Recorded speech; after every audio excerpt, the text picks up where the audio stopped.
বাড়ির সামনে বাসায় যাওয়ার পথে ওই খুনটা হয়েছে মাইকেল, তারপরে লোকে মাইকেলের ছেলে আপন, তাসিন, আরো অজ্ঞাত অনেকজন ছিল, ওদের নাম তো আমি জানি না।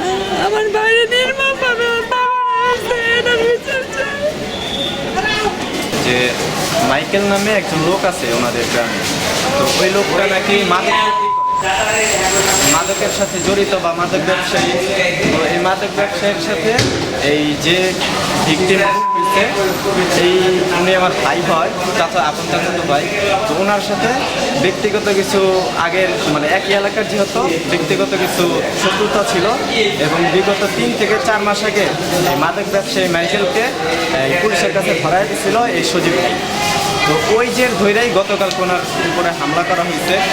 হামলার সময় সিসিটিভি ফুটেজে যা দেখা গেছে, মাইকেল ছিল, মাইকেলের ছেলে ছিল, এবং মাইকেলের নাকি ভাগ্নি ছিল, ভাইকনা ছিল, আর সাথে 5-7 জন এরকম ছিল। ওনারা টোটাল 8-10 জন মিলে একত্রিত হামলা করে ওনাকে মেরে ফেলা হয়েছে।